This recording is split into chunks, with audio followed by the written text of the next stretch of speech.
Hey, I'm Lindsay Lyman. I worked almost 12 years at Amazon and saw so many brilliant and successful overachievers burn themselves out and leave their jobs because they're so stressed and anxious. But guess what? Having a successful career does not have to be at the expense of your mental sanity and personal time. There's an easier way, and I can show you how. Let's do this. Okay, I want to remind you, if you are really struggling in your job, if you feel stuck, you're not motivated, you're dragging yourself through the day, you don't feel confident and secure that you're going to be able to keep your job, so you feel like you can't push back or speak up, you're worried about retaliation, there are solutions out there. I can help. This is what I do. I want to help you. I genuinely believe the more confident, the more self-assured, the more trusting each of you feel, the better it's going to get. We need emotionally intelligent leaders like you out there. So if you're struggling and feeling stuck and you want to feel in charge of your career, you want to deal with those hard people, you want to have hard conversations, you want to stop working too much, you want to start doing those things you know you should be doing, I can help. The very first step is to get on a call with just you and I. We're going to have a coffee chat. There's no cost. There's zero strings attached or obligation. All we're going to do is we're just going to dive into what's going on with you. And you're going to leave this call with a clear plan of the things you can work on. You're going to get some actionable things you can implement right away, and you're going to know the root cause of some of this frustration and the path to get where you want to go. That's it. You got nothing to lose but everything to gain. Go to lindsaylymancoaching.com/chat or click the link in the show notes. Grab some time on my calendar. I will also warn you, if there isn't any availability showing, check back often. Because it's summer, I'm not doing as many of these and my spots are filling up really fast. But you guys, you don't have to do this alone. It's not supposed to be this hard. There are solutions, okay? Let's just you and I connect. So today I want to talk about what are some red flags to look out for that your manager may not be trustworthy. This came up as a topic and we had some fun discussion on it in my coaching program. So I do one-on-one coaching with people. It's just you and I privately on the phone, but we also do a call every month where we pick a different topic and we kind of dive into it and we ask questions and have a great group discussion. And this came up as we were talking about, what do you do when you don't trust your manager? Like, how do you realistically do that? It's not an option to just quit your job. Some of us are stuck in the job for various reasons. So what do you do? And that's what we are diving into. But today I want to talk about what are some of the red flags you should watch out for. By no means is this a comprehensive list. And I want to try to talk about some of the ones that I feel like maybe aren't so obvious. I also want to talk about what are some yellow flags, some things that might potentially be an indicator that your manager isn't very trustworthy. And we're going to talk about what are some green flags. What are the things you should look for? So if you are shopping around for a new job, what are some things you should dive into to make sure that they're there? And if you see those, that's a green flag. That's a go. So red flags that your manager isn't trustworthy. The first one, if they're not very consistent with one-on-ones. Now, I get it. The more senior you get, the crazier our schedules get. But you should have a regular cadence set for how often you and your manager are going to meet. And if they're very inconsistent with that and not rescheduling it and actually showing up to it, that is definitely a red flag. Something's going on. And you're kind of being put to the side. Now, it's different when you're very capable and highly functioning and things are chaotic and your manager says, hey, you're good. I need to step back and deal with this thing. If you need something, come to me. That's totally different. Your manager should have communicated that ahead of time. But if they're inconsistent with their one-on-ones, this is a red flag that they may not be trustworthy. This is something you can kind of snuff out through the interview process by asking to talk to some people that this manager manages, right? It's a great thing to look into. One of my biggest red flags when new managers or new leaders come to my team is if they don't come with other people. So let me tell you what I mean by that. At Amazon, literally almost to like the calendar day, every 6 months we would reorg. So that usually means there's some shift in leadership. Some leaders rotate and move on to other things, and new leaders come in. Well, when the good ones come in, when the good leaders come along, there's good people that follow them wherever they go. Now, I'm not saying a good leader is going to come in and eliminate some of the people that are already on the team to make room for their people. Not at all. But a good leader, as new positions become available, they have great people that want to come and work for them. Because as you know, it's hard to find a good leader that you like and connect with and trust. When we find that, we stick with them. There were multiple leaders I followed through 2 or 3 different rotations at Amazon because I liked working for them. So as new managers or new leaders come into your org, if they've been at your company or in this industry for a while and they don't have a handful of people that want to come work with them again, that's kind of a red flag in my book, right? Here's another red flag I see a lot. When your leader is complaining about other people or other teams after an encounter with them, but to their face, they're like very nice and cordial and happy. To me, this just tells me they're extremely immature and they love to play in the drama. And I'll admit, like, I'm a human. We all gossip. We all get into that. But if your manager is putting on a face in front of these people and then talking crap about them behind their back, I promise you, they have no problem doing the same for you. I always say, if you're not willing to say it to my front, don't say it to my back. And I can handle a lot. You could say a lot to the front of me. I really can.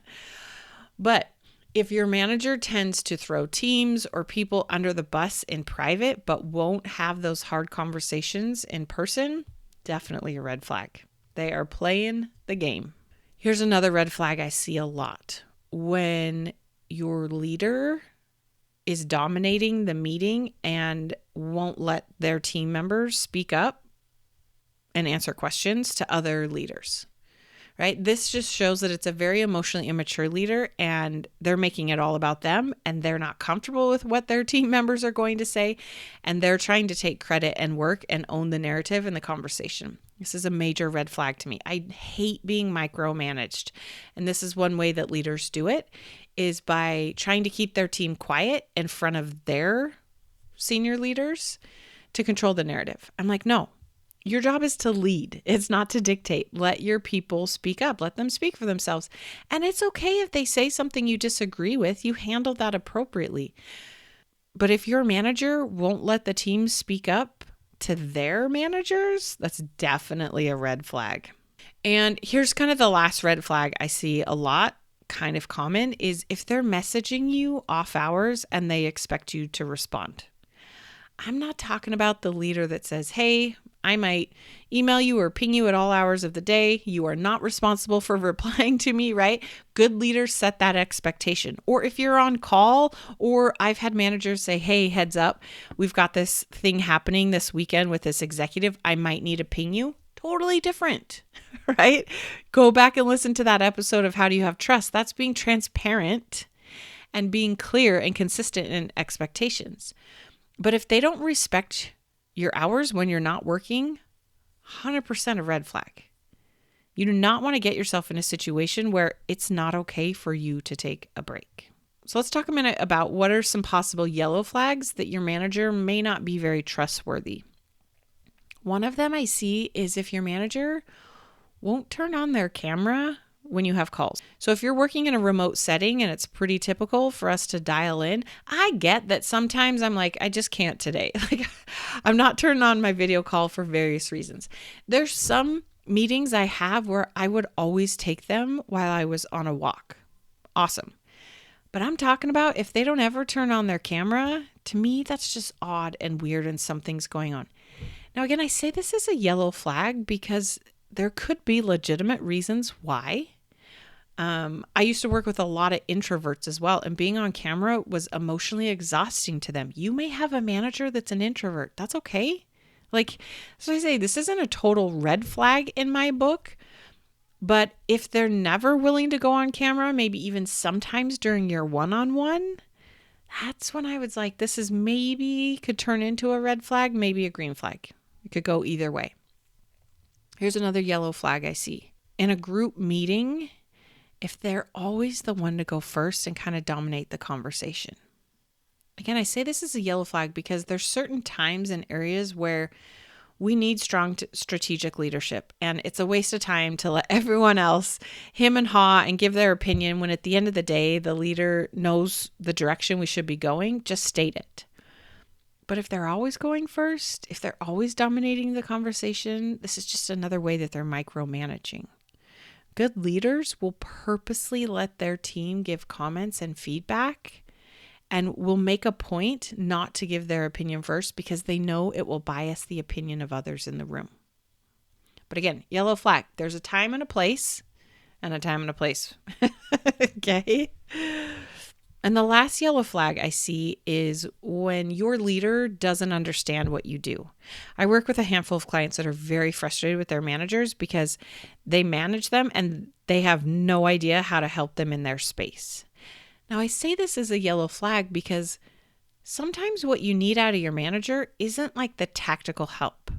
So I've done a lot of advertising. I've done a lot of marketing. I've done a lot of account management. I'm like, yeah, I could do that. I've also managed engineers. I've managed research analysts. I've managed business intelligence leaders, data analysts, like all these people that I have no business managing because that is not my area of expertise at all. But again, it depends on what you need from your manager. To me, I'm like, are they setting you up for success? Are they helping you get the resources you need to learn and grow at the tactical skills at your job? Are they blocking escalations and allowing you the focus time you need to deliver and do your work, right? This may not be a bad thing. However, if you need someone with those technical skills and technical understanding because they can't effectively manage you, it might turn into a red flag. Okay. So again, to me, this is kind of a yellow flag. It really depends on the situation. So here's some green flags that I'm like, yes, this is my kind of leader. Now, this may not be your kind of leader. You should know what are your green flags when looking for a good manager, looking for a good leader. You should have a list just as long of green flags as you have of red flags. For me, a huge green flag and one I always try to operate from is I want to work for a leader that cares about me as a person before they care about me as an employee, right? I want to know they are in it for me and all of me. I am not just an employee. I am a human that is an employee, that is a parent, that I have a lot of different labels of a lot of different parts of my life that are all important to me. I want to work for a leader that acknowledges that and supports me in that as best as they can. A green flag for me in a manager is someone that can not only hear feedback, right? They can take it, they can hear it, they ask for it, they encourage it, but they also try to find ways to actually apply it. The opposite of that would be a red flag for me. I'm like, shame on you because now you know and you're choosing not to do anything about it. But managers that can hear feedback and try things to apply it. I'm not saying they're perfect. I'm not saying it actually works, but they're trying. That's a green flag to me. They are coachable. They are agile. They are here to just get better and make it work for everyone. They're not here for their ego and some alternative agenda. Another green flag is a manager that asks your opinion and lets you take the chance and lead things. That gives you opportunities to fail, but supports you through it and tries to set you up for success. They care about you and your opinion. Again, they're not in it for their ego and think they're the only ones that know the answer. Another green flag for a good leader is one that can cover all the crap that falls from the leaders above them. In my time at Amazon, I had some amazing leaders that did a great job at this. As I became more senior and was more exposed to that, I learned to appreciate this even more. But there's a lot of churn and back and forth and drama and politics and all sorts of things that my good managers did a great job of keeping from me when I didn't need to be in the churn of it, and then would be transparent and let us know as a team what the update was once they had finally come to the decision. Here's another green flag I see in good leaders. More often than not, they say, I don't know. And they don't say it apologetically. They don't say it to get empathy. They don't say it to be the victim, but they are very confident when they need to say, I don't know, because they're also confident in their ability to lead the right people through, including themselves, to figure it out. It's a great green flag in my book. And the last green flag I want to talk about is a good manager tells you why you're making some changes. And they give you the time or a plan needed to make that change. Even if the answer is, I'm not sure why, but this is what we're being asked to do. They explain why we're making changes, and they set you up for success with the right tools or the right timing or the right implementation needed to make those changes.